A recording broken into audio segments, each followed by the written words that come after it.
Meet our free US bookkeeping course brought to you by the Borderless Accountants.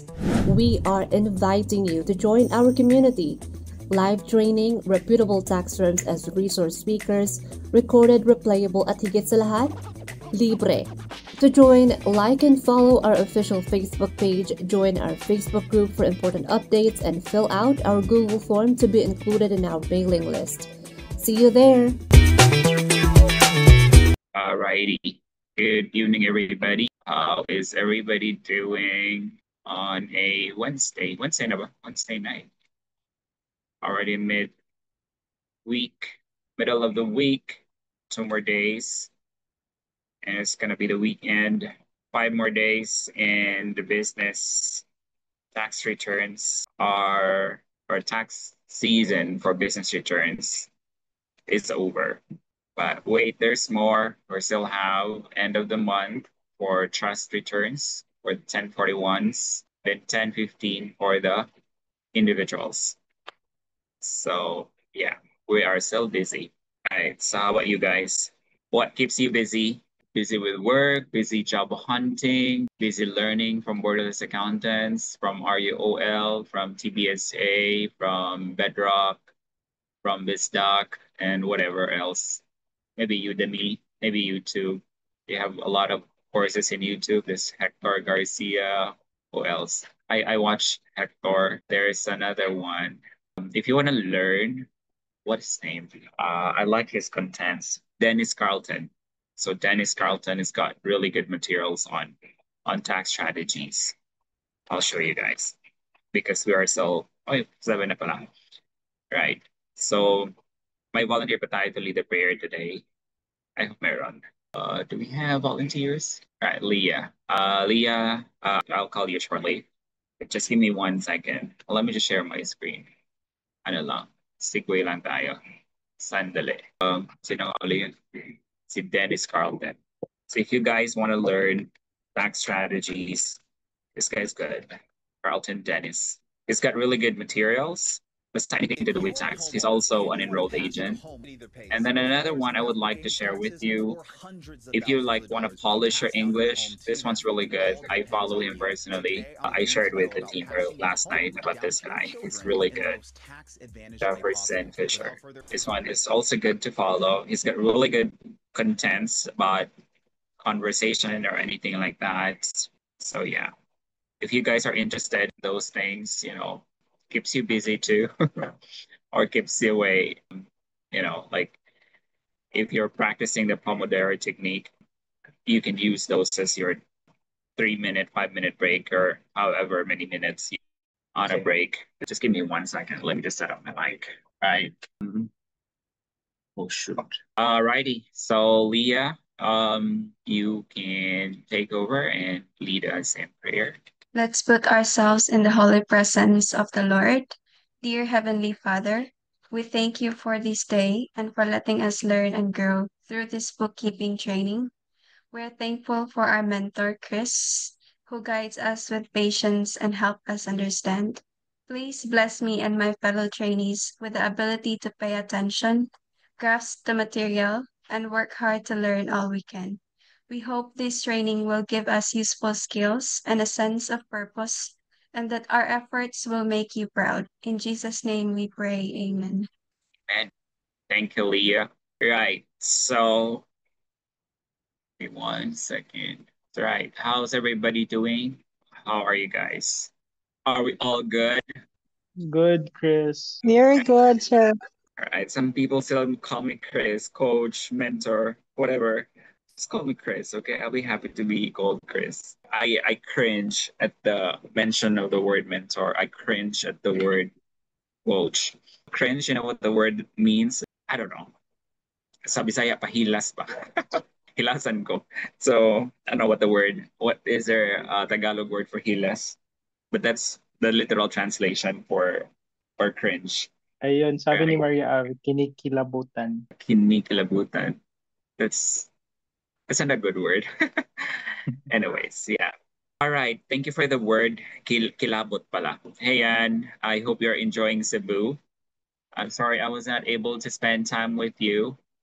I wish I could have stayed longer, but I had to go. I went to church after our meeting, and then I took a rest because I know that it's gonna be a busy week this week again because it's a business tax deadline.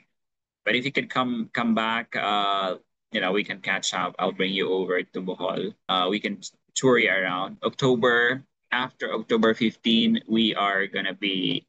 I would say we are gonna be a little relaxed than how we're doing right now. So yeah, for now, enjoy Cebu. I hope you get to meet a lot of connections. I saw you were in Mabuhay ba yun na building? No, not Mabuhay. HM Tower, I think. That's where the co-working space is located. I've been Yes, there. oo, yeah. Really good Oo, setup. nag-enjoy ako dito, lakad-lakad. Ang dami kong steps. Saka lechon, Yeah. talagang ginawang araw-araw ang lechon dito para lang siyang normal na pagkain, no? Oh, wow. In IT Park, you have a 24-hour lechon na kainan. I forget the name, but I don't know sino dito taga IT Park. Basta may lechon nandyan na 24 hours open. And I also love their lechon. And IT Park, if you've been in Cebu, that's also actually IT Park is my most favorite place in the world, I would say. So every time I go to another country, I would go for a place that's open 24 hours. And so far, the only place I have been into na buhay kapag gabi is in IT Park sa Cebu and New York, of course, in Times Square. But I don't know. I don't like to stay up late sa New York. Parang buhay nga siya, but I don't know. It's in LA, in California. There's no 24-hour place na buhay. Maybe bars, clubs, or whatnot, but not for a place for introvert people like me. So yeah, I love IT Park. So if you're in Cebu, IT Park is a must place to visit, right? And yan, hope you're enjoying your stay there. And yeah, we'll see you around again in person, in the flesh soon. Next month, babalik kami with Bohol. Right. Bohol, September ngayon, di ba? October. Make it third week or fourth week of October, and we would be able to accommodate you guys better. Okay, so having said that, ano nang uli, yung ano ko lang for the next 5 minutes, I just realized earlier when I was browsing through the YouTube channel that our live sessions are actually recorded and made available right away. No, and I would like to give credit to Andre for discovering the live feature and actually doing something about it, right? So we've been broadcasting our sessions live in YouTube, Facebook, and TikTok, and I think it's been going on for a couple of weeks now. And the good thing about it is that in YouTube, it's again recorded. You can access it almost immediately after the session because Zara, the one who's in charge with our social media accounts, it's taking her time to edit the materials and publish the polished version in a playlist, right? So if you guys are wanting to catch up on the missed sessions and it's not yet posted on the main playlist account, you can go here. I'll show you. I also commented this in some of the GCs ng mga different accountability groups natin already. I think on 2 GCs. But for everybody to know, para kasi may iba dito nakaka-attend ng live, meron naman nakaka-attend ng live minsan and then nagkakapag-skip for various reasons. And so para makakatch up kayo agad-agad, hindi na kayo maghihintay na i-post ni Zara yung polished version. Just go here. If you go to Borderless Accountants page, so see here, so you have playlists, right? So this is where the main videos are posted. So far for the tax, we have 31 videos posted or not, there's more than, but hindi lang natag ni Zara as a playlist. But you can also go here sa live na section, and you can see here all the live sessions, even the sessions that we're having right now. So pwede niyong balikan lang dito. Like I see a lot of people watching the live session. Some of them are watching live, really, where some are just catching up. So yeah, and I would like to share with you guys that nakaka-excite. If you look at our channel, we're growing, right? Now we are 1,500 people, right? And 15,000 views, right? And we've only been in YouTube for less than 2 months, I think, right? And I have not envisioned it to be this way, but super nakakatuwa because if you look at yung watch hours natin sa YouTube, sa close to 4,000 na tayo. Diba? And if you think about it, I was even working the math last night. If we have about currently, last night we had 3,000 views already. What 3,000 hours. And then kung ikaw yung nag-spend ng 3,000 hours watching our materials, that means, and you are watching the videos 8 hours a day, right? So 3,000 hours divided by 8 hours a day, that means 375 days ka nang nanonood, right? That's more than a year. You know what I mean? And it's no joke. And if you also look at it, 3,000 divided by 8, kung 8 hours an average person watches the videos for 8 hours, that means we have 375 followers at least who are watching 8 hours worth of our videos, right? So it's just amazing, that we're able to come this far, and we're really I see comments, right? Like I would even respond to them. And I've been seeing, actually, I don't know, I have not navigated YouTube a lot yet, but there were comments from people who are actually watching us straight from the United States, right? May isang caregiver, may isang nag-figure out what to do with his or her life, or, what career to take. And so we are actually hitting the right audience as well, not just Filipinos in the Philippines, but also Filipinos in the US who are in a better position to practice bookkeeping and tax because mabilis na lang sa kanilang magkuha ng client, right? Kasi kung nandun na sila, their neighbors, their friends can actually become their tax clients, right?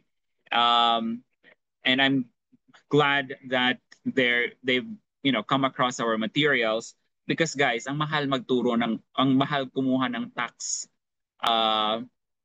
course sa US, dollars talaga, as in thousands of dollars.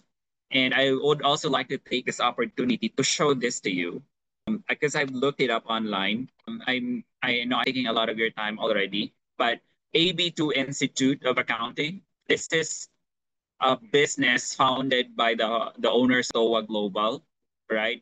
And what they're doing is they're offering courses, US accounting and tax. And then there's a really interesting, because you can also take their course, right? Like, I don't know, let me just Google it para lang mas mabilis. If you look at, let's say, US tax prep course in the Philippines, and they will be coming on top of the list because they have probably budgeted or di na pala sila, right? Ito. So they have this offering. And of course, we're not here because we're not spending ads, right? We're not spending on ads. And also, I rely on your good hearts to just share our content so we can come across on the feeds of other people who's looking to get themselves trainings on bookkeeping and tax.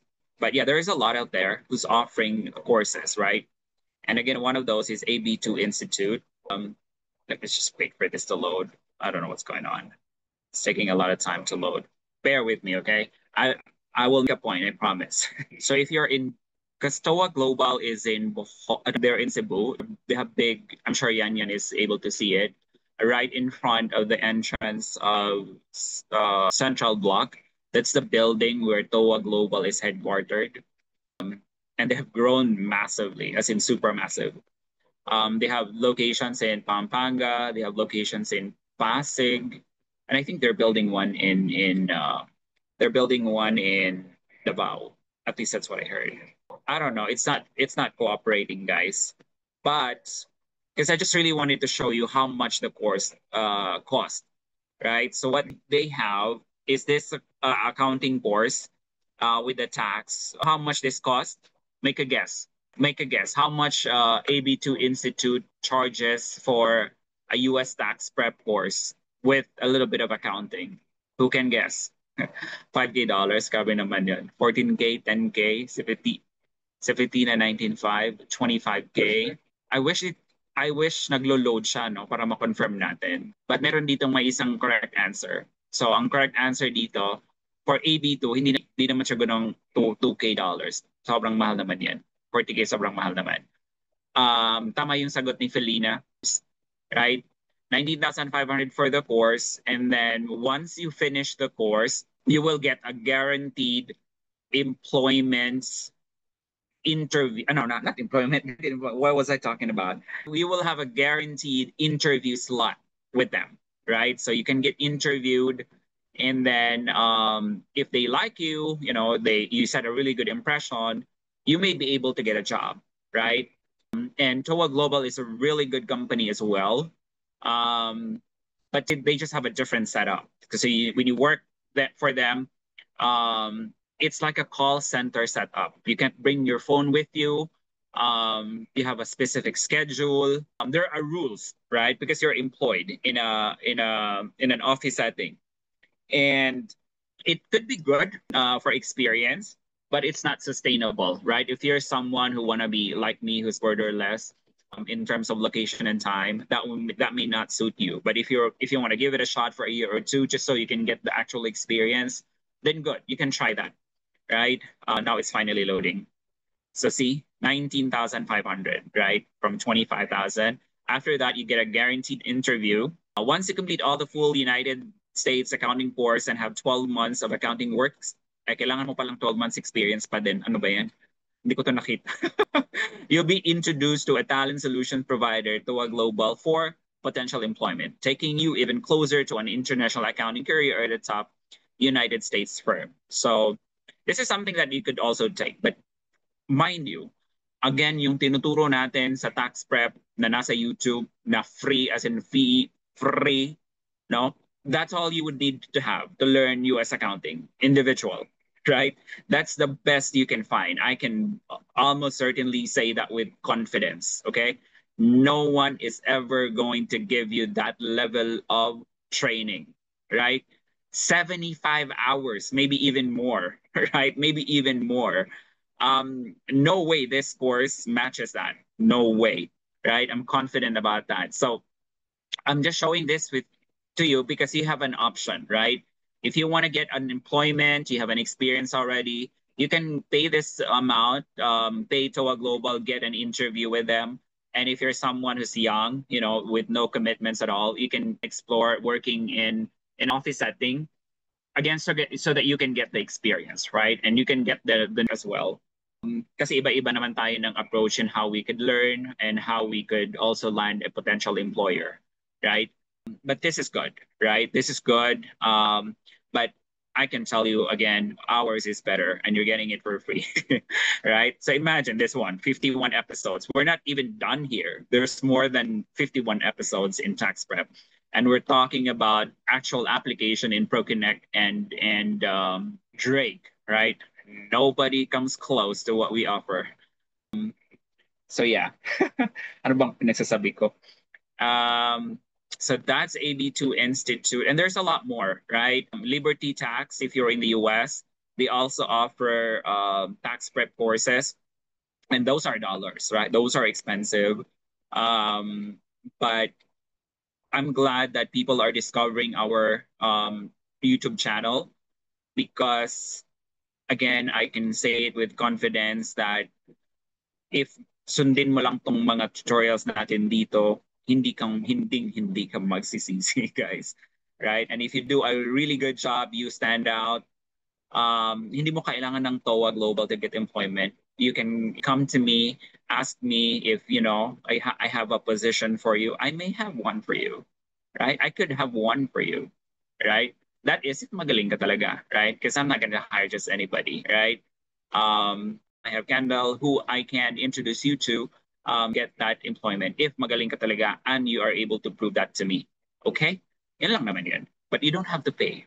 And then another thing, ano pa ba yung isang nasa utak ko? Huwag na nga lang, bukas na para magkapag-start na tayo. Di ba? Kasi goal natin matapos tayo ng end of the month para makapag-start agad tayo ng business. Right? Kasi very, very important sa inyo na matuto kayo sa business, tax preparation, especially if nagbubookkeeping na kayo. Right?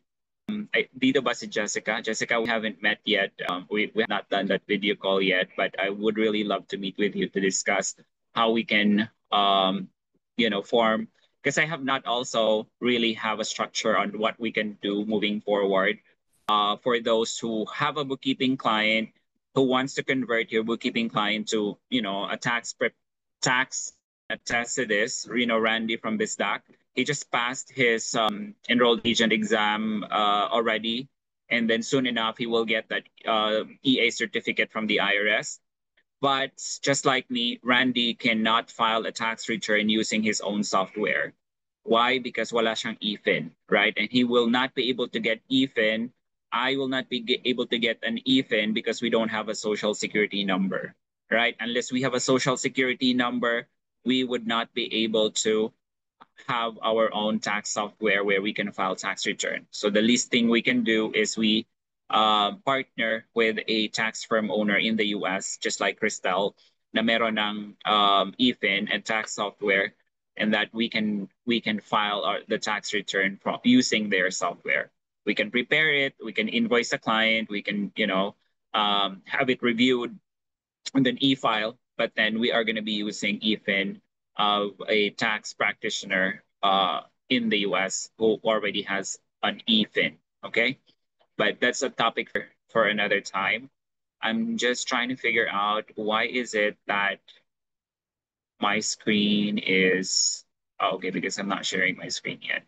You guys can still hear me, right? I feel like the internet is very slow and the videos of you guys on my screen are it's either frozen or there's delay. You guys can hear me okay, correct? Yes, Chris. All right, perfect. Thank you. All righty. So, well, let's continue where we left off yesterday. Yesterday, we were able to talk about the general ledger, right? And by now, it should already be clear in your minds what the general ledger is, how it's different from chart of accounts and general journal or the journal. Am I hearing a yes here? Do you guys now understand what a GL is? You will not be able to confuse a GL with a chart of account or a journal entry, right? Let me see. My connection is really slow right now. Elon Musk is okay. Now I know. Bear with me. You may lose me for a few seconds only because I'm connected to another network. Let me switch to a different network, okay? Give me just a minute or two. Andrew is not using Starlink. You keep using the other connection, and it's very slow if I use that using my computer. You guys can still hear me okay, right? I just switched network. Okay, perfect. It's amazing. I had switched network, but my screen is not disconnected. Anyways, so yeah, I think my network is better now. I thought it was the Starlink that was slow. It was the other connection, which serves as a backup. Anyway, let's continue now. So yesterday we also learned that we have just already completed the first step in the accounting cycle. Again, the collection of documents and the analysis, right? So by now you already have a good appreciation of that first step, right? You cannot just go and skip that first step and go proceed with the recording right away. Because again, the moment you fail to analyze the transaction appropriately, it will have significant impact on your financial report. You know what I mean? Because yesterday we also talked about the interconnectedness of the transactions, right? If you start your books the wrong way, you will have everything wrong as well, right? It would follow kasi may mga effect yan, right?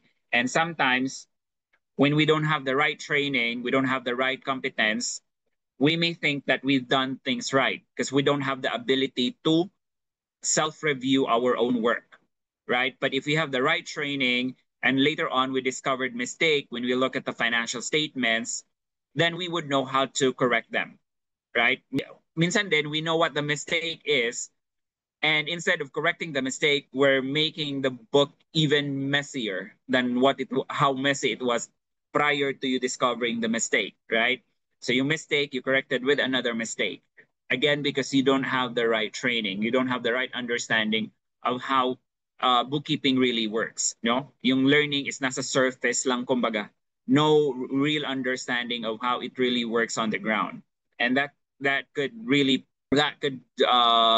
cause you to lose clients in the process, because clients, when they see so many errors, so many mistakes, they lose faith in what you do, right? Because we are supposed to be accountants. Our nature is supposed to be thorough, detail oriented. That's supposed to be the character of an accountant, right? But if we're not demonstrating that because we make so many mistakes in what we do, then we will lose the trust of our clients, right? Be it a tax firm that we're working for, or be it a taxpayer client that we're preparing the books and the tax returns for, right? So it's important, again, to invest in education, right? We start the thing. Having said that, we are now down to the second step of the accounting cycle. Again, anim lang accounting cycle, right? Anim lang yan. Yung iba madali na nga lang. But we have just completed the collection and the analysis of transactions, and now we're moving on to the recording and posting of transactions. Are you guys excited? So 1 down, 5 more to go. Right, bless you. So bookkeeping glossary, we are just gonna skip through that. And now we're gonna go to the double entry bookkeeping. So unless my mag-volunteer, because you guys are tired with my voice, I will just go and read it, okay? I know it's gonna be hurtful to the ears to some of you, but this way we can do it faster, okay? The double entry bookkeeping, what is it about? So double entry bookkeeping is a way to track financial transactions. Every transaction is recorded twice, once as a debit and once as a credit. This ensures that the accounting records are accurate and balanced. T-charts are a simple way to visualize double entry bookkeeping. They can be used to track the financial information of a business or individual. The debit and credit entries in a T-chart must always balance. Explore more about double entry bookkeeping, balancing debits and credits, and reporting T-charts in the tabbed interaction that follows. So T-chart, in other terminology, what I'm used to in college is the T accounts, right? The T accounts. And you've also seen how double entry bookkeeping works, right? Again, there's always going to be a debit and a credit, and in every transaction, there's always 2 accounts that's going to be affected, right? And yesterday, medyo nalito nga si Shawnee, because Shawnee is an accountant, and when she heard the word split, she immediately thought of a compound entry, because there are journal entries wherein more than 2 accounts are involved, right? So it could be 1 debit, 2 credits, right? Or 2 debits, 1 credit. Those could happen, right? But they are still considered as double entry, right? Double entry because, again, my debit and my credit. It's always going to be like that in accounting. Clear so far? Right. So double entry bookkeeping is a method of recording financial transactions that ensures accuracy and balance in accounting records. It follows the principle that every transaction has 2 aspects, a debit and a credit. Both aspects must be recorded to maintain the equilibrium of the accounting equation. The accounting equation states that assets is equal to liabilities plus. This equation forms the foundation of double entry bookkeeping and ensures that the financial records remain in balance, right? So we've already tackled this. Let's not expound on that anymore, unless gusto niyo masuka. Charet. So balancing. In double entry bookkeeping, you keep track of increases and decreases using the debit and credit columns. When a transaction occurs, it is recorded with at least 1 debit, again, at least 1 debit and 1 credit. Take note, the keyword there is at least. Again, there could be instances where there will be more than just 1 debit and more than 1 credit, right? But at least there's always going to be at least 1 debit and credit entry. Now, the trick is to make sure that the total amount of debits matches the total amount of credits for each transaction. It's a balancing act. If the debits and credits don't match, something is off, and you need to review the entries.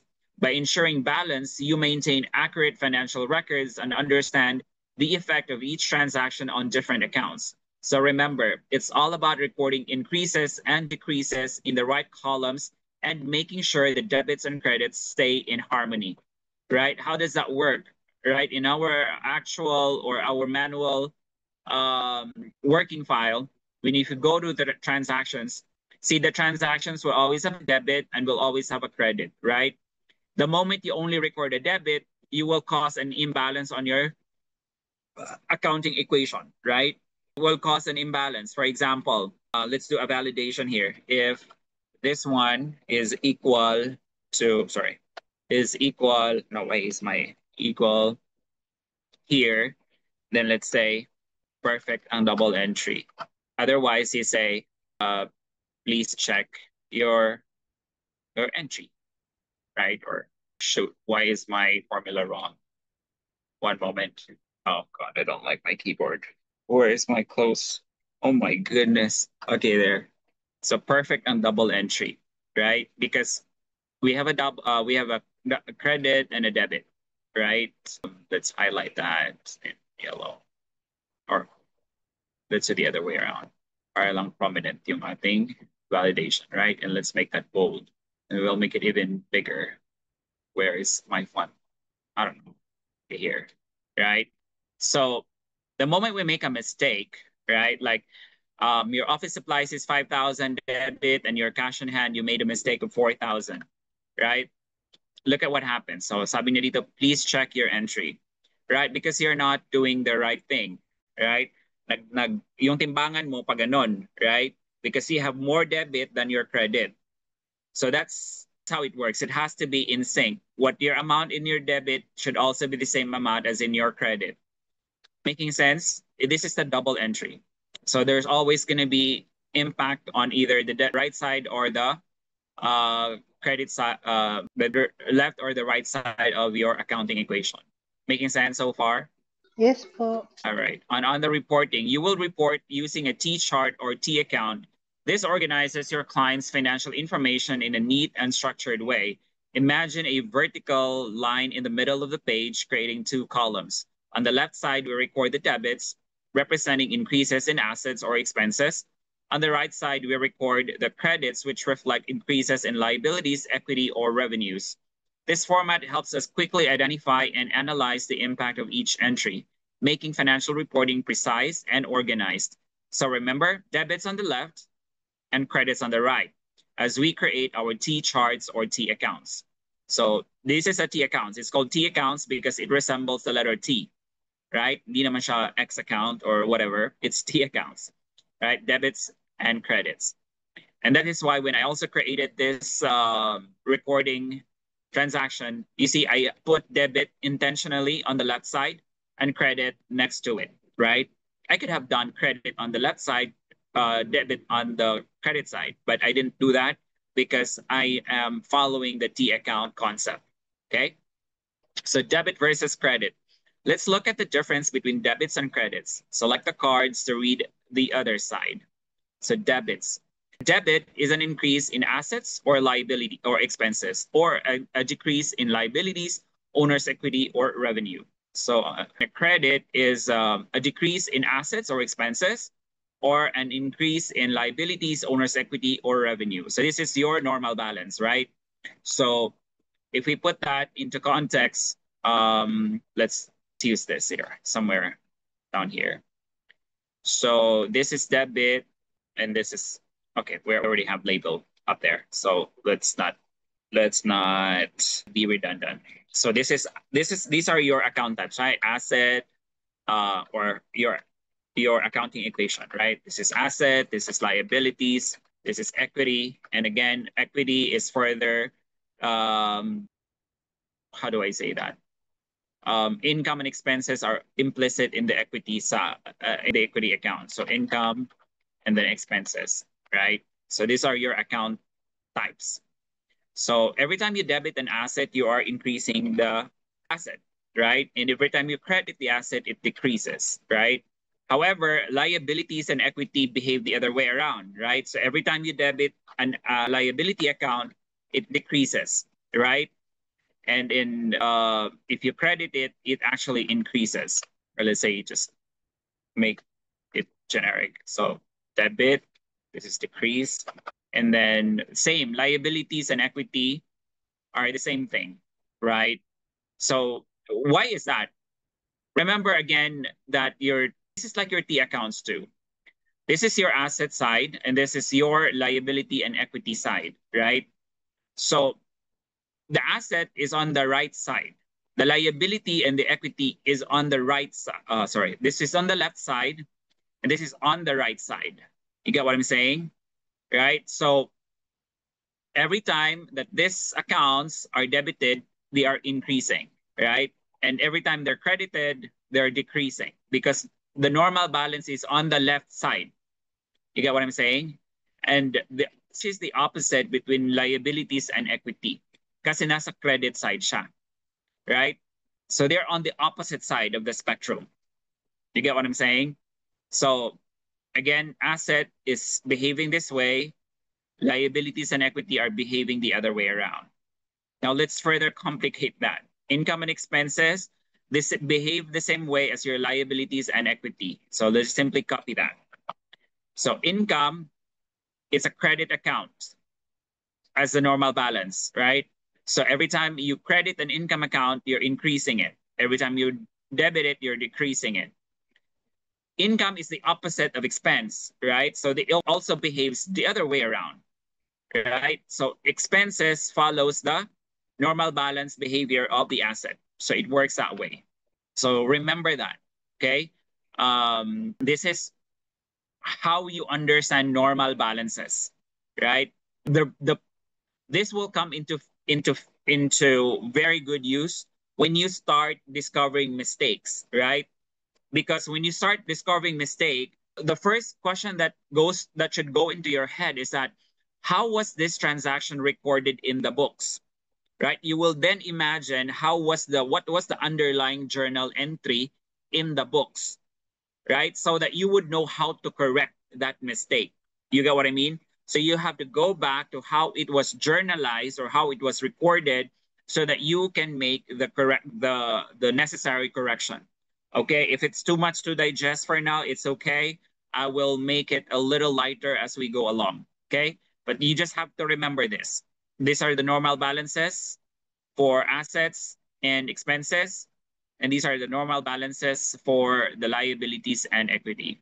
And if I may just continue, unless there's anyone who wants to add to that. So DEALER, what is this? So DEA or LER is an acronym that can help you understand debits and credits in accounting. Let's find out what DEAR is about. Parang dealer pala, no? So dealer. Hindi ko din alam to. So I'm excited to find what this is about. So magandang acronym to, ha? Dealer. And let's find out what that is. Ta-da! Introducing Dealer, your key to understanding debits and credits in accounting. First, let's look at the D, E, A in Dealer. D stands for dividends, E stands for expenses, and A stands for assets. When we debit one of these accounts, we're increasing its value. When a client has expenses like office supplies, or when they buy assets the business will own, such as equipment or inventory, we debit those accounts. This means they go on the left side of our financial equation. For example, when we debit an asset account, we're increasing its value, and since assets increase value, assets will also be debited, so this goes on the left side. Next, let's look at the L, the E, and the R in Dealer. L stands for liabilities, E stands for equity, and R stands for revenue. When we credit one of these accounts, it indicates an increase in liabilities, equity, or revenue. So when a business has liabilities like loans or accounts payable, or when it has equity from owner investments or retained earnings, or when it generates revenue from sales or services, we credit those accounts. This means they go on the right side of our financial equation. Dealer reminds us that when we debit an expense or asset account, we increase its value, and it goes on the left side of the equation. On the other hand, when we credit a liability, equity, or revenue account, we increase its value and it goes on the right side of the equation. And there you have it. Dealer helps you understand which side of the accounting equation debits and credits belong to. That was new, right? Because they have added dividends, but we're not gonna tackle dividends now because for one, kung may accounting background ka, alam mo na yun. Kung wala ka namang accounting background, it might be too much for you to understand what dividends are at this point. Okay, so let's skip that. But we'll answer the knowledge check. Why is the dealer acronym useful in accounting?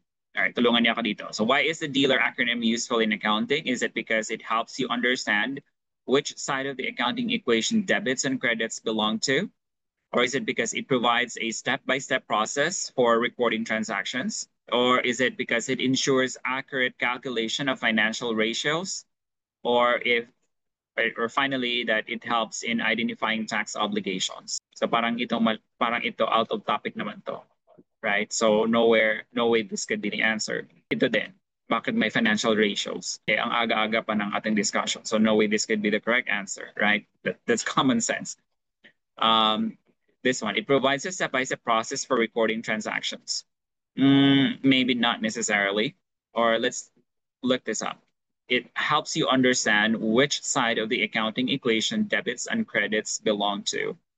So this is likely the correct answer. Let's check your answers. All right, everyone's saying A. And I think I'm also inclined to take letter A as the answer. Let's find that. So the dealer acronym is a useful tool in accounting as it helps you understand which side of the accounting equation debit and credit belongs to. All right, next one. What is the purpose of double entry bookkeeping? Is it to track revenue and expenses? Is it to calculate net income? Is it to ensure accuracy and maintain the balance in the accounts? Or is it D, or the final answer, to determine tax liabilities? So nabanggit na to kanina that the purpose of double entry bookkeeping is to the accuracy and maintain the balance in the accounts, right? Because if you enter a transaction, it's only on the debit side, you know what happens, right? You know what happens in here. If you enter a transaction and it's not double entry because hindi ka nag-aral sa BA, nag-record ka ng office supplies, nilagay mo lang dyan 5,000, pwede naman, di ba? You can do that. But wait and see what happens to your accounting equation. It's no longer correct, right? So that's the purpose of double entry bookkeeping. It ensures that there's accuracy in the recording and that the balance on the account is maintained, meaning there's balance in the accounting equation. Make sense? So that's double entry bookkeeping. Yung iba kasi, like for example, yung typical na mga tindahan, hindi naman yan sila nagda-double entry bookkeeping, right? Because what they do is lista lang sila ng sales, lista lang sila ng expenses, walang ganitong debit credit. Pwede naman yun, pero magulo nga lang yun, right? It's a very, I would say, rudimentary approach of maintaining an accounting. It's as if they're already building a profit and loss statement right away, right? It's like this, right? So they record their income, their expenses, they just total it, right? And then they come up with something like this, right? Again, that's also okay, right? That's rudimentary approach of recording your transactions. But once the business scales up, right? Once a business scales up, meaning lumago na yung business, that type of recording may no longer work, right? Because that's not auditable. For one, hirap i-track yung mga mali sa recording, right? So the double entry is the best approach towards maintaining or recording every transaction, right? So again, pwede ba yung single entry? Again, pwede naman. Nothing should prevent you from doing single entry, but it's not sustainable, right? So let's check natin kung tama ba yung ating sagot. And lo and behold, that is correct. So the purpose of double entry bookkeeping is to ensure accuracy and maintain the balance in accounts by recording equal and opposite debits and credits for each transaction, right? Bakit diretso na tayo sa reconciling transactions? So in this case, let's just demonstrate how T accounts work, okay? Kasi hinihintay kung mayroon siyang meron siyang emphasis ng T accounts eh. Kaya nga, this is where you will appreciate our course because we will add value to you, right? Kung ikaw lang itong nag-aaral nito, nagne-next ka lang, tapos hindi ka naman, wala namang background ng accounting, it may be difficult for you to understand. But in this course, we or I will personally make sure that you're able to understand the lesson, right? Hindi lang yung nagbasa ka lang and then pinasa mo yung exam kasi you just repeat the exam until you pass it, right? That's not the sustainable way of learning how to do bookkeeping, right? So let's do chart of accounts. For example, follow natin yung demonstration or how T accounts look like. So for example, this is a T account for cash on hand, right? So let's put this in the middle and then let's do debit here and let's do credit, right? Then again, let's put this in the middle. You guys can see my screen okay, right? Let's resemble this as if it's a T account. So let's put a border here and then a border over here. Diba? So para na siyang chart of accounts. Isn't it amazing? All right. So what the chart of accounts look like is this one. Let's say, for example, cash on hand. Hanapin natin yung mga transactions here involving cash on hand. So meron dito, di ba? We can use the Excel function para mapadali ang buhay natin. So we do, if we can say if the cell contains cash on hand, right? We'll color that, right? So madali na lang natin i-pinpoint kung ano yung mga cash, saan yung mga transactions involving cash on hand, right? So let's say, for example, on the date of 1/3, so January 3, there was a debit of cash on hand of 50,000, right? That's how it should look like. And then another transaction involving cash on hand is on 1/17, right? So 1/17 is, right, a credit of 10,000. That's just one thing you need to know about me is that I'm very critical with numbers. Like if I see an Excel file at ganito yung numbers, I'm gonna hate you. I'm gonna hate you if I see a number like written like this, right? So I always want my numbers with a separator, right? So if you work with me, you have to have your numbers like this, not the one earlier, because I'm really gonna hate you. Not kidding, right?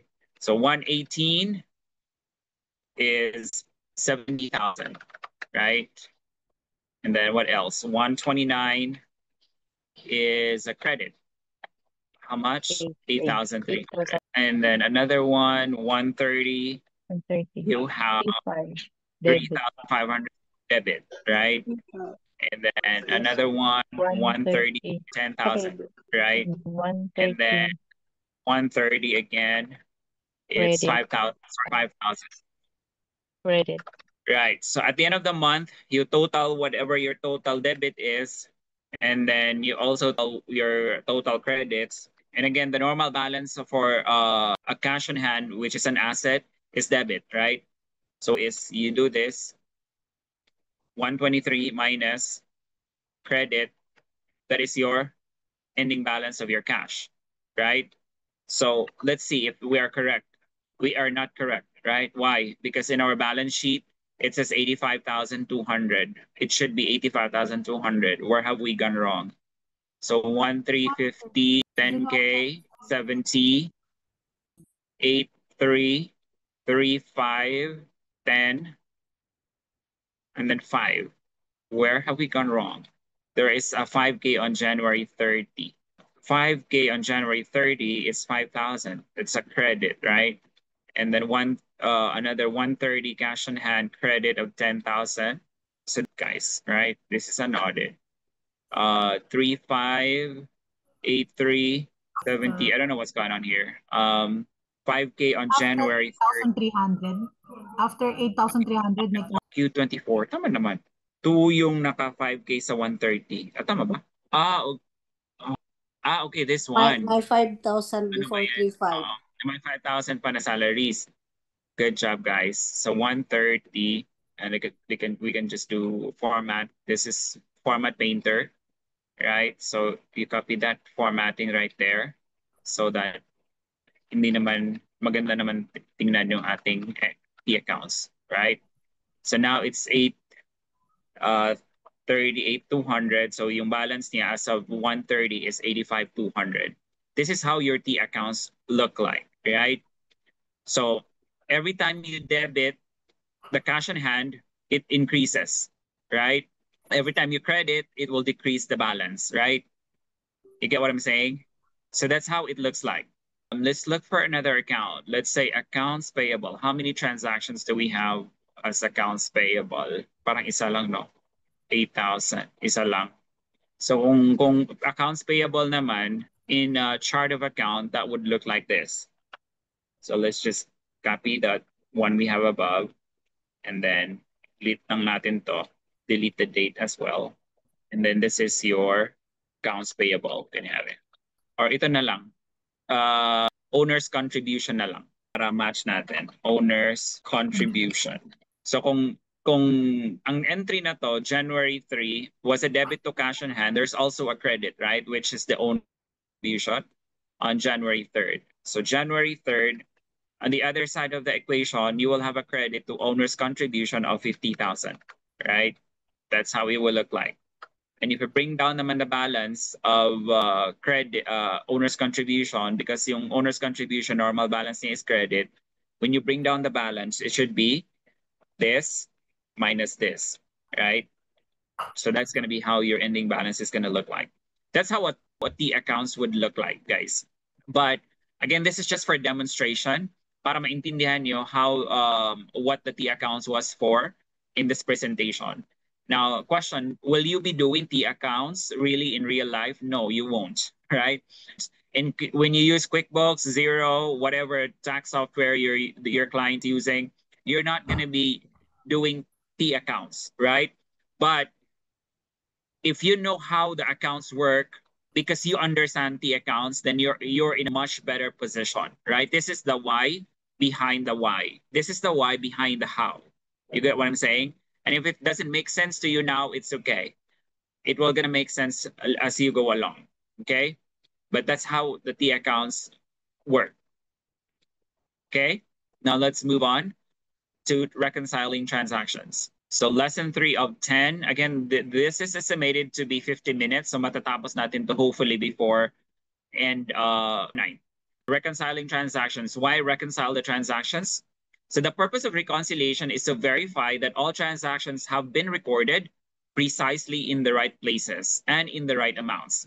This helps to ensure that the financial records are accurate and reliable. In accounting, reconciliation is often used to compare the balance of a ledger account to the balance of a supporting document, such as a bank statement or a credit card statement. So keywords here to help ensure that the financial records are accurate and reliable. So if your balance or if your financial report is not accurate, would it still be reliable? It's a question, guys. I need your answer. If your financial statements is not accurate, is it still reliable? No. What do you think? Is it a flat out no? Maybe. Depends. Yes. Right? So this is the point where it can be argued, right? Just because it's not accurate may not necessarily mean it's not reliable. Again, consider the principle of materiality, right? If hindi siya accurate because minadali mo, because there's the need for the report is imminent, right? Then you may compromise accuracy to make your report timely, right? And then you consider the materiality threshold, right? So even if it's not accurate, it may still be reliable. You get my point? Because if like you're talking about millions in revenue, right? And you're just looking for you're just waiting for a transaction that you are not sure what the amount is because you're still waiting for a confirmation from your cashier, for example. And that amount if you're talking about is only like 1,000 or maybe even less. And then it's about time for you to submit the report because your boss needs the report. Would you say to your boss, I'm not going to give you the report because it's not going to be reliable because there's still transaction that I'm waiting for? Would you tell your boss that? Kasi kung ako yung boss mo, iti-terminate kita right there and then. Know what I'm saying? Or before kita iti-terminate, I'm gonna ask you, Chris, what transaction are we talking about? And how much is it? How much are we talking about? And you tell me, it's just actually around the ballpark figure of maybe 1,000. And I would tell you, as someone needing the report, give it to me. We can take care of that later. That's too immaterial. You get what I'm saying? Because I need the report now. Am I getting my point across, or if someone is disagreeing with my point and can make a strong rebuttal to that? I'm okay, right? We can discuss these things. This could be very subjective. And this is where professional judgment comes into play as well, right? So, ang mga accountants naman ay nag-agree. So, yeah, sometimes, even if it's not accurate, depends on the materiality threshold, it could still be reliable. You get what I'm saying? In a perfect world, you would want the report to be accurate and timely. But sometimes, though, in real practice, those could go in conflict. You know what I mean? Right. Yes So po. I'm glad that I'm making my point across. JR, I think it depends on the client if he does not pay attention to small amounts, because accuracy also helps for greater strategies to improve the business. Again, kung ang client mo ay very, ano mong tawag doon, OC, di ba? Obsessive compulsive, na they want everything to the T, right? It could matter, right? But again, that's where your professional judgment will come into play. All right. Yeah. So reconciliation. Introduction. Reconciliation involves comparing entries in the ledger or journal to available documentation such as receipts and invoices. By performing this process, you can verify that all transactions have been recorded correctly in the right places and with the accurate amounts. So let's emphasize on this later, but for now, let's start this. So steps in doing the reconciliation. Step 1, you gather the documentation. So in this step, gather all relevant documentation such as receipts, invoices, bank statements, and other supporting records. These documents will be your reference for comparing and validating the recorded transactions. Next, compare entries. Next, carefully compare the entries in the general journal with the corresponding documentation. Ensure that the transactions regarding the accounts affected, the amounts involved, and the transaction dates are accurately recorded. So what are we talking about here? So if you're doing reconciliation, maybe you're not doing the recording, right? Or maybe you're doing the recording, and at the end of the reporting period, before you finalize the report, you're doing the reconciliation to make sure that you're doing, you have not missed on anything, right? So how does that work in our example?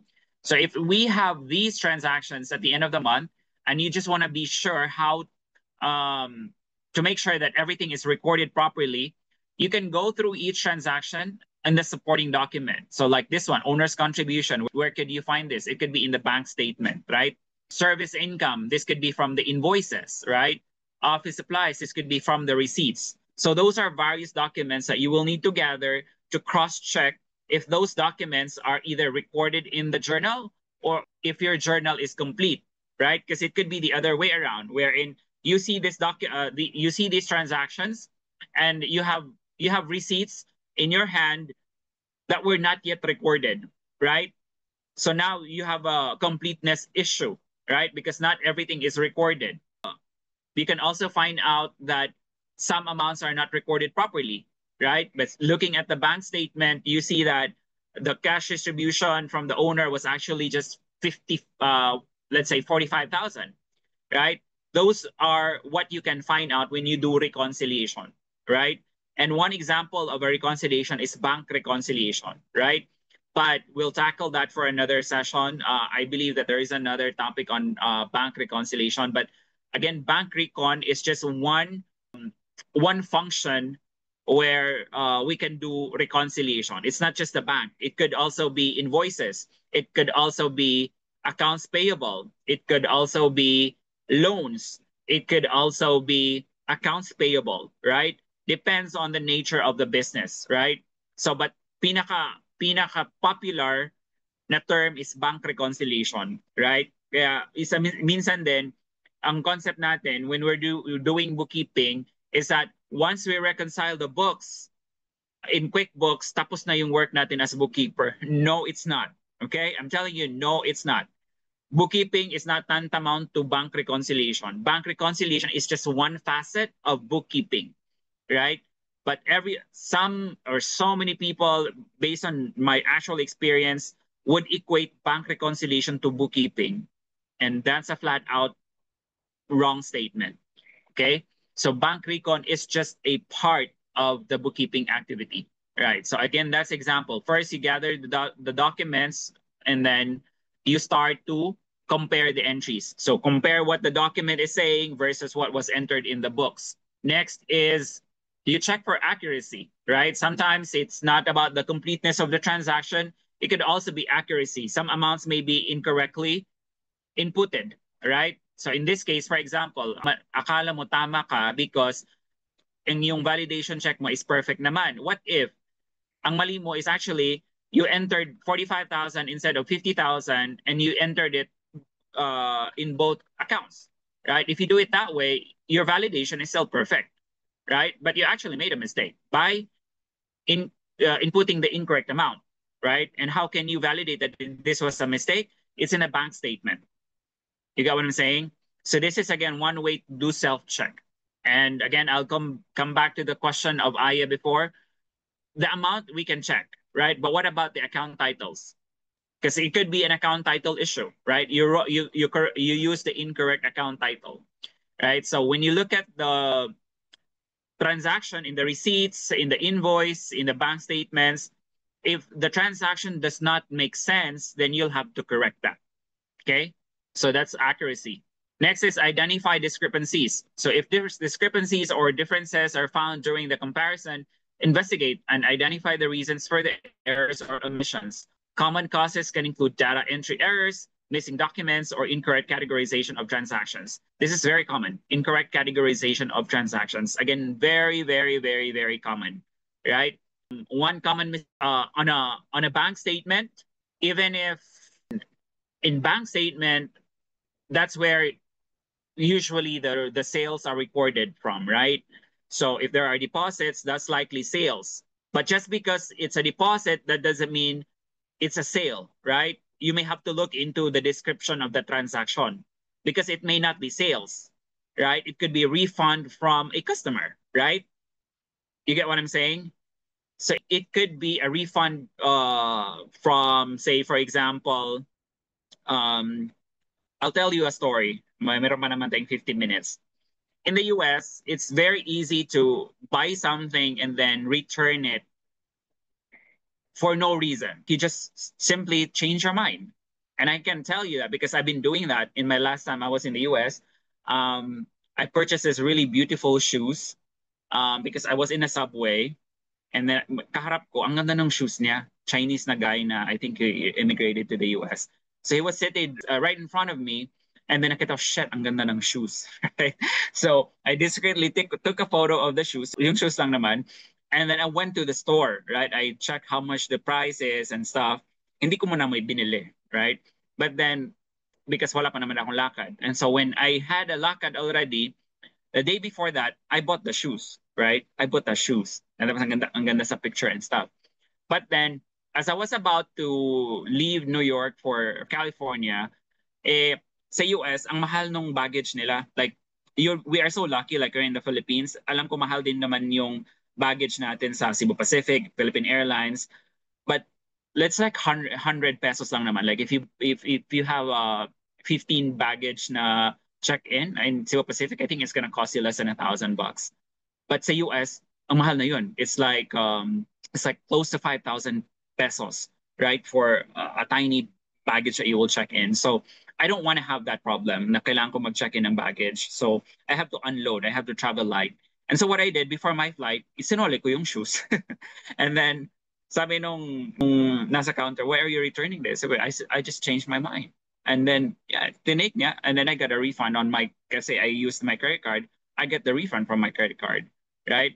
And mga gadgets, right? Gadgets, like if you go to, ano ba mga, Best Buy. Yeah, Best Buy is one store. In the US, at some point, hindi ko nga lang na-take ng picture, but at some point during the tax course, guys, I bought in Best Buy yung malaking TV na curved. Tapos nag-invest ako ng wireless mouse, keyboard, and then microphone na high-end. Tapos, Sa Best Buy kasi 15 days lang siya. After 15 days, kung hindi mo sinoli yung item, hindi mo na siya pwedeng isoli. So, mga 14 days or 13 days, pumunta ako sa Best Buy, sinoli ko lahat. Right? From the TV, from the mic, the keyboard.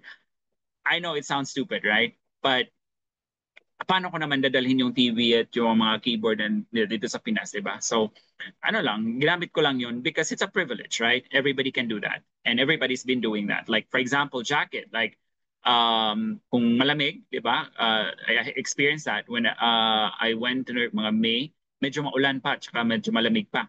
So what I would do is I'll go to a mall and then I'll buy a jacket kasi yung jacket or anything clothing, basta hindi mo lang tinanggal yung tawag dito, yung sinascan sa barcode, tag. If you don't remove the tag, you can return it, right?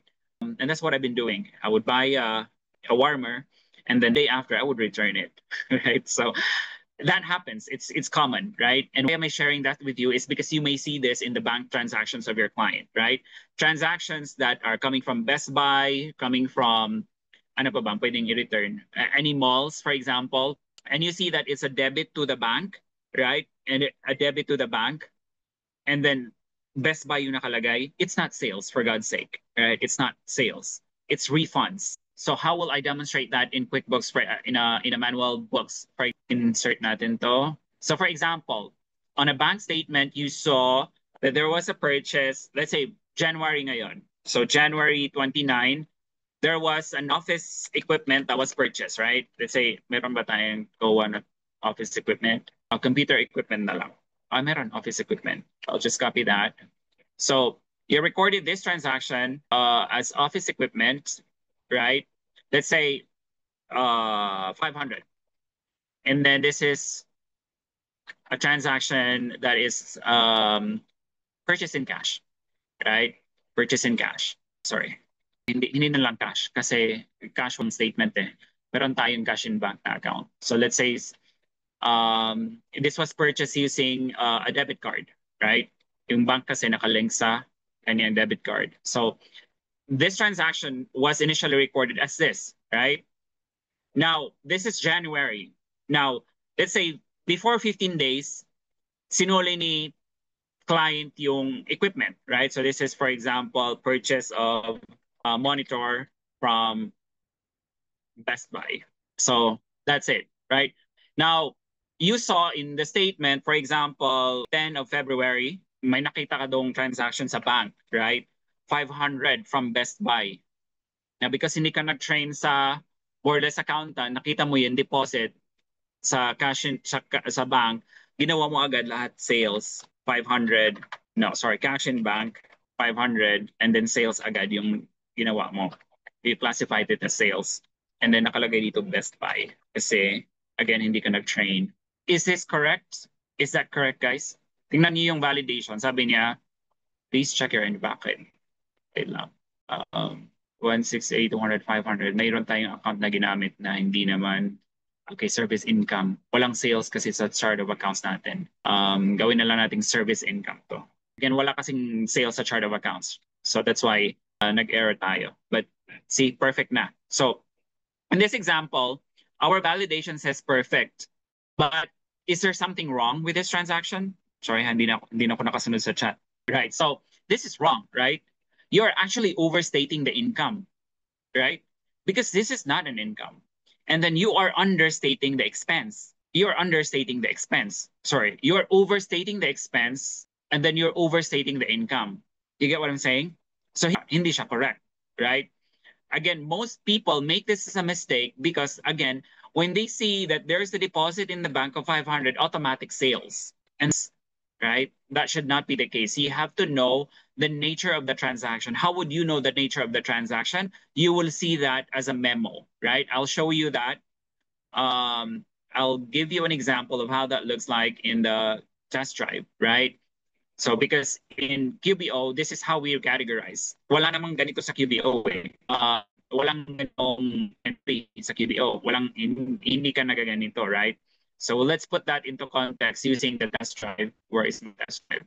Sorry, nag-ano na siya. QBO test environment. Dito ba si Queenie? Right? Queenie, this is what you're doing. Your Yes po, sir. categorization, I'm here, right? sir.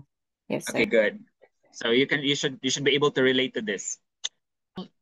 Not all bank deposits are sales, right? And so far, when I look at your work, I would say 80-90% okay naman, pero merong nami-miss pa din, right? So, but you're getting the point, right? I'm asking you, when you see a bank deposit and it shows a vendor, you categorize it still as an expense, correct? Yes, sir. Good. Because I see that's what you've been doing, and that's good. Jade, by the way, is doing bank categorization for bank transactions. She's not even an accounting graduate, but she's preparing profit and loss statement, guys. And you will meet her if you visit Bohol. Diba, Queen? You're gonna meet them if they come here. Yes, sir. Sure. Punta sila sa cafe. Borderless cafe. By the way, we're soon opening the Borderless Cafe, so maybe before end of October, we would have the cafe running. So if you come here, we can accommodate you. And you can work here too. Maybe not sleep here, but maybe you can work here and find your own place to sleep. Anyways, where was I going with this? Okay, here, bank transactions. So in the bank transactions, if you go here in this tab, you will see bank feeds because most of the transactions from the banks are linked to QuickBooks Online already. So this is where what you do. You just simply categorize the transaction, right? So a lot of times people, when you look at, 555, this is received in the bank. A lot of times this is defaulted to sales, right? A lot of times these are defaulted to sales, right? Or sales receipt or whatever this here in category. But guys, you also have to look at the payee. Sometimes it shows in the memo, right? So that you would know how to better categorize it. And sometimes it's not in the bank feeds because it's like there's too much information contained. You have to wait for the bank statement to actually reflect what the transaction is about, right?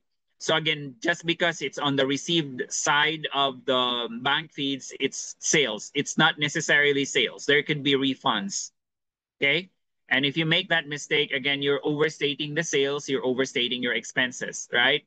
So if this was correct, this was entered correctly, it should be cash in bank and a credit to office equipment. So what happens to office equipment? It gets zeroed out, right? You debited the office equipment, you credited the office equipment, it's going to be zero. This is where your T accounts would look like, right? So if we are, say, office equipment here, and then you record this as 129, there was a debit to 500, and then there was a credit on 210 of 500, your office equipment would be zero, right?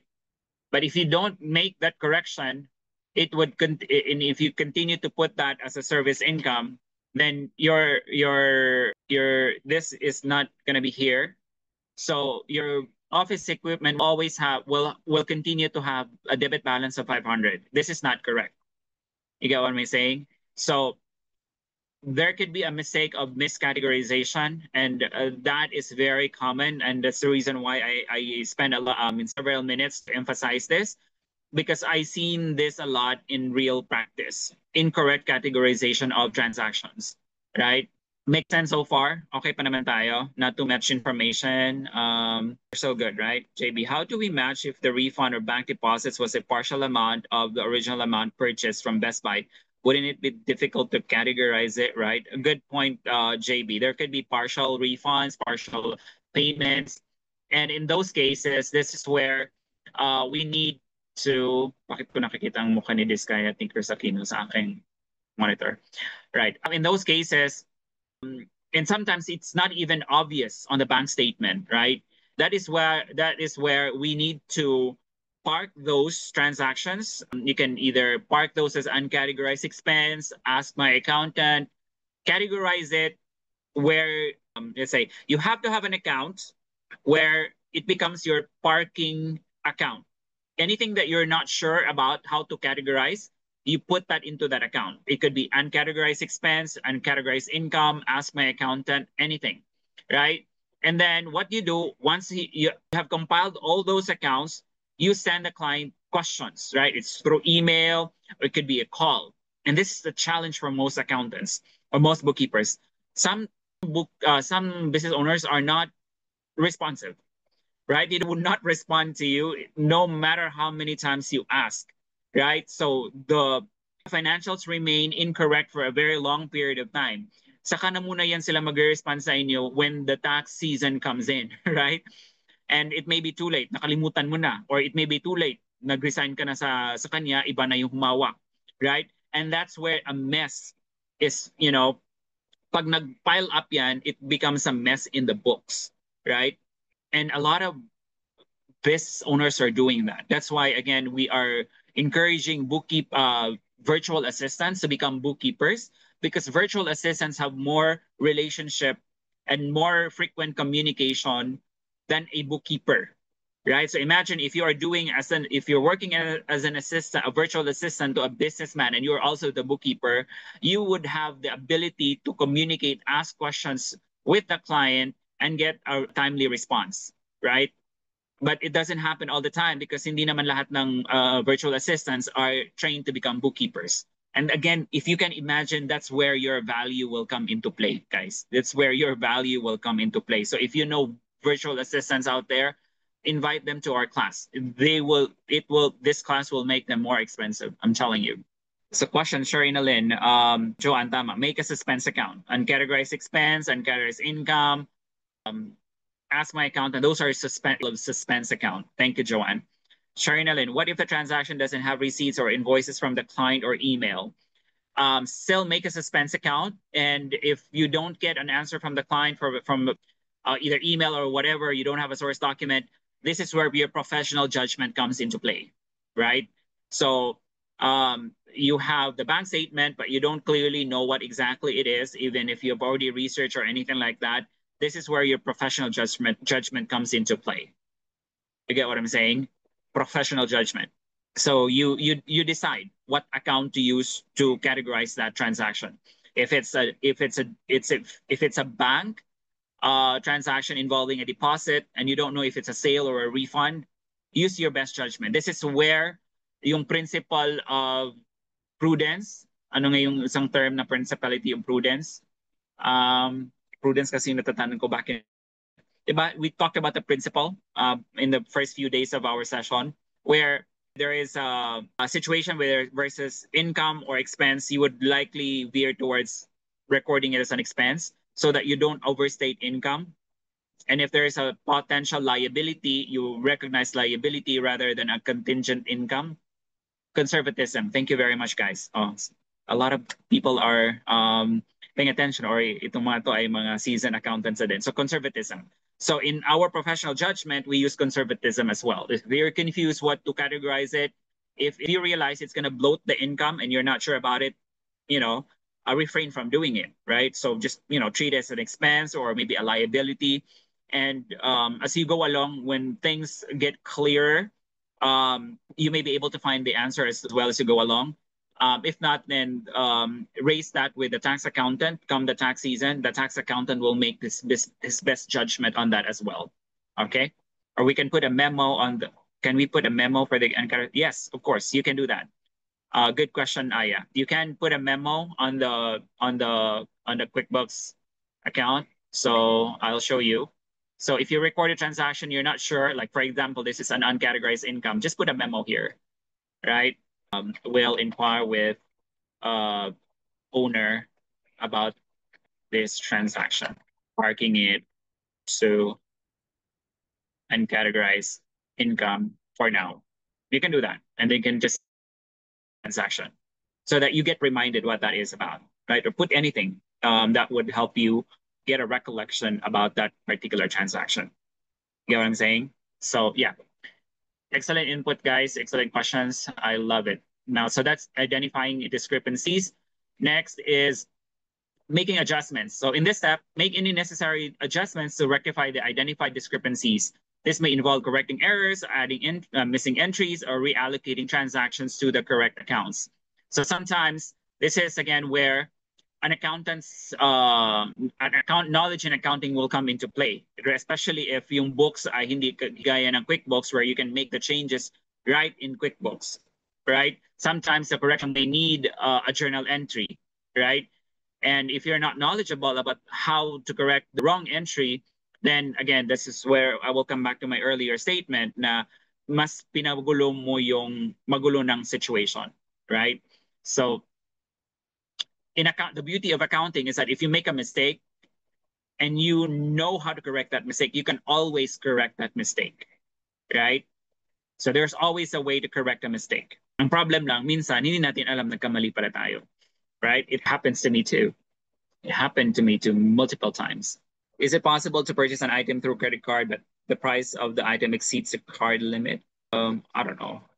That's kung may existing limit ka sa card. But as far as accounting is concerned, even nag-exceed na yung limit ng card mo, it still is a liability and it still is an expense. So you still have to record it nonetheless. Reconciling documents. Once all adjustments are made, ensure that the ledger journal entries match the documentation accurately. Document the reconciliation process and any changes made to provide a clear audit trail and reference for future analysis. Right. So when you make changes, be very careful too in QuickBooks. Sometimes when we do bank reconciliation, we may be tempted to delete transactions, right? Because we can delete transactions. However, there is an audit trail feature in QuickBooks. I'm not sure if it's working in this example. No, not here. See audit log. So there's an audit log in QuickBooks Online where the changes that were made can be attributed to a particular user, right? So if there are multiple users in the account, so let's say the bookkeeper from the owner, right? So then there are multiple bookkeepers, right? And minsan nag-argue tayo, ay hindi ko naman dinilit yan, right? But you actually deleted it. There's no way you can escape that because there's an audit log, right? So there's a log that would say who signed in at what time, what this user did. So edited timesheet. Let's see what we did earlier. We added this deposit, $200, right? Earlier, that's what we did. But I'm not Craig. Craig is like, I don't know who Craig is. But this was a transaction that we did, right? Earlier. So that's the audit log, right? And you can also view that. Right? You can also view that.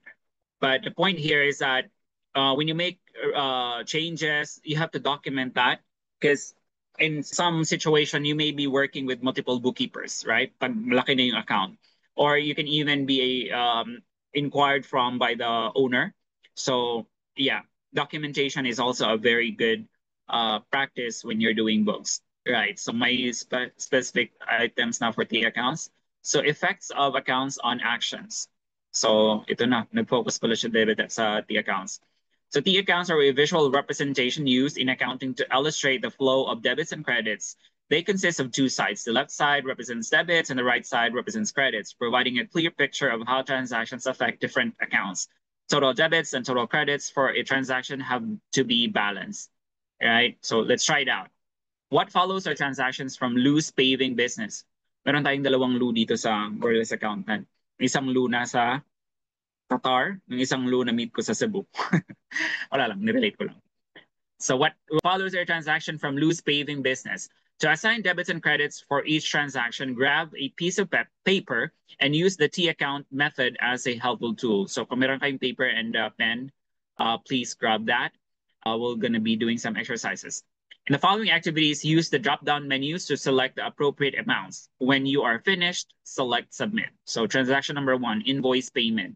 So on May 8, Lou's paving business was paid $280 by a housing subdivision for paving their parking lot. How would you record this transaction? Right, so on the T account, transaction journal, Lou's paving business, May 8, the account is revenue. So this is the journal entry, right? This is the journal entry. So the transaction, again, we are going to be analyzing the transaction. This is the very first step. We don't do record, we analyze the transaction first. So May 8, Lou's paving business was paid $280. So Lou received $280, right? And what was that $280 for? Because Lou's business did of a parking lot of a customer, right? So Lou's business is a paving business, right? So si Lou naka-receive ng $280 for a service rendered to a customer. So now in the journal entry, binigyan na tayo ng revenue and cash as the accounts. What we just need to know is to determine, do we debit the revenue account or do we credit? And do we debit the cash or do we credit? Right? So we go back to our analysis. What is revenue account is what is the normal balance for revenue? Is it debit or credit? Credit. Right? So Credit. in this transaction, Lou's revenue is increasing, correct? Because nag-render siya ng service, correct? So if Yes revenue po. is credit, has a credit as a normal balance, do we debit the account or credit? So we credit, right? Because we are increasing the revenue, correct? Because if we debit, we are decreasing the, correct? So if we debit, mali na tayo. Hindi na natin na properly analyze yung transaction, correct? So that should be the right framing of mind, okay? You credit your revenue because you're increasing your revenue by how much? 280. Your cash is what type of account? Is it asset, liability, equity, income, or expense? Asset. So it's asset, right? And in this case, si Lou received 280, meaning nag-increase yung kanyang cash, correct? So if cash is an asset, the normal balance of cash is debit. Therefore, to increase the cash account is to debit the cash account, correct? Yes po. All right. So hindi mo pwedeng sabihin debit na because nag-credit ka na eh. Hindi pwedeng ganun yung reasoning, right? Your reasoning should be, I'm debiting cash because the transaction says the business received cash, right? And I know that cash is an asset. And if I'm going to increase the asset, I'm going to debit it, right? Therefore, I'm debiting cash 280.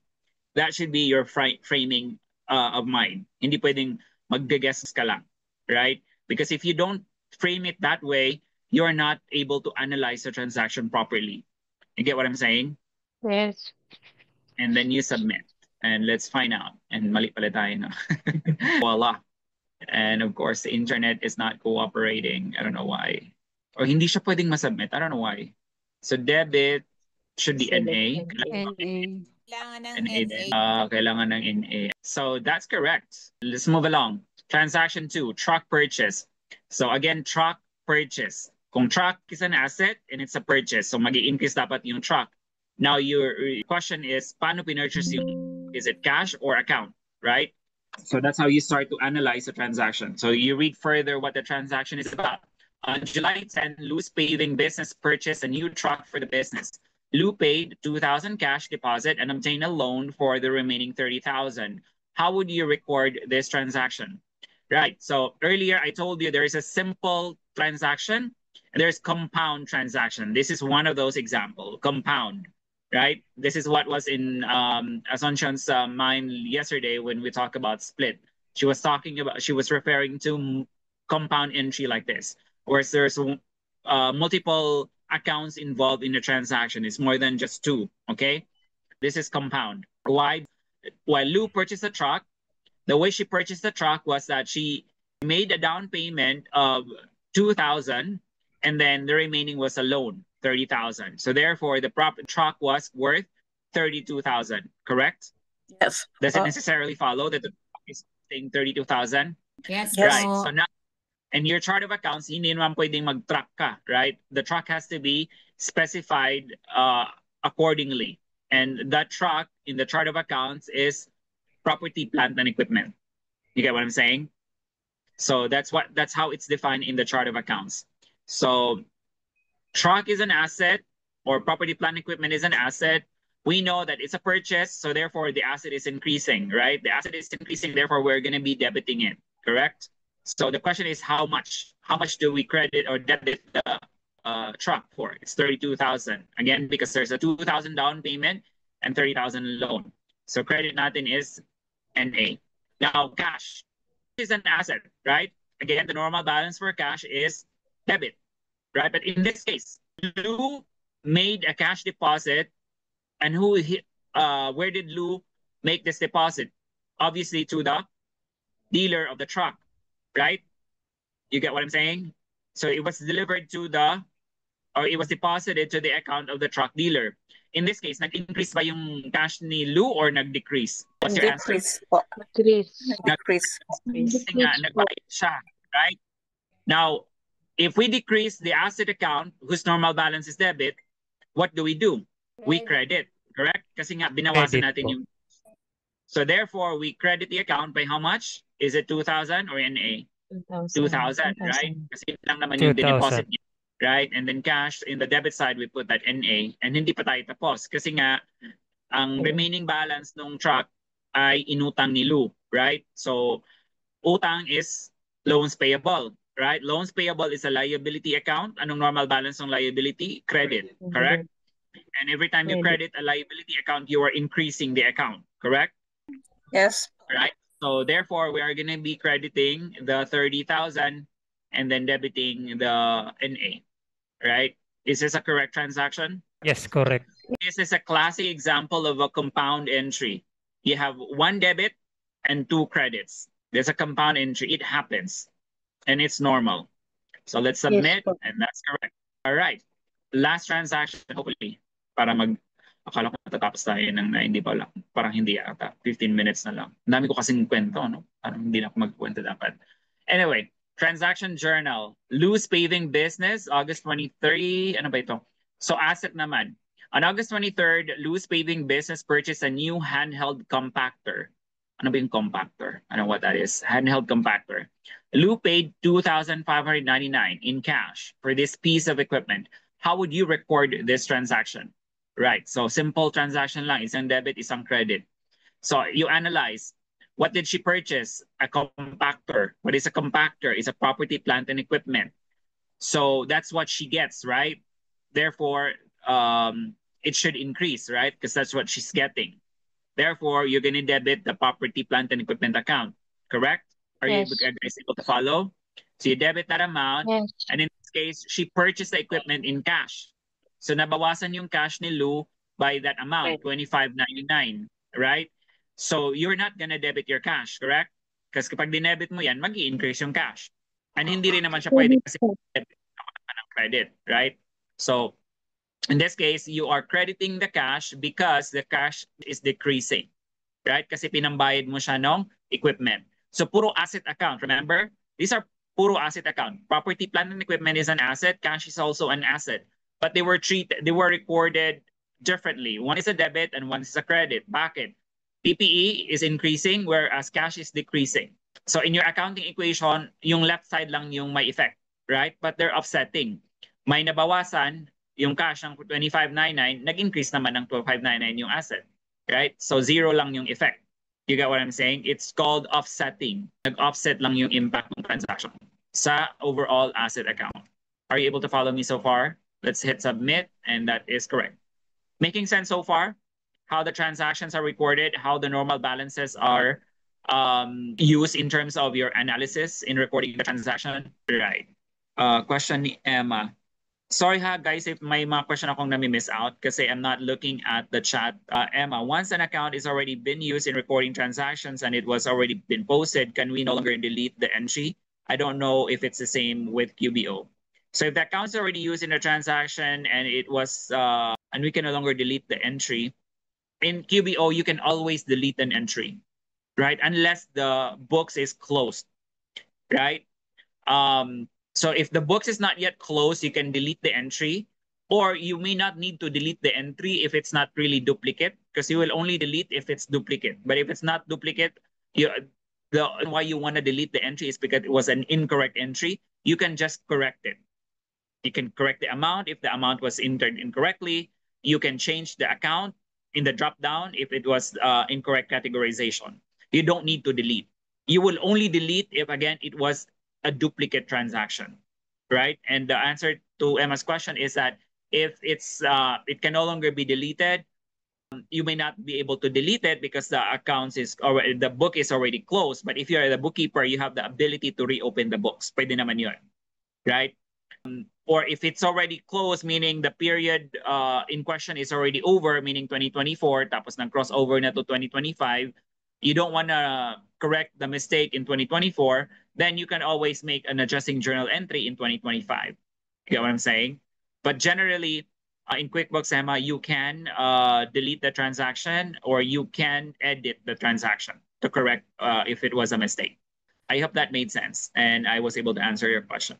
So taas pa pala yun. So that's about. Meet our free US bookkeeping course brought to you by the Borderless Accountants.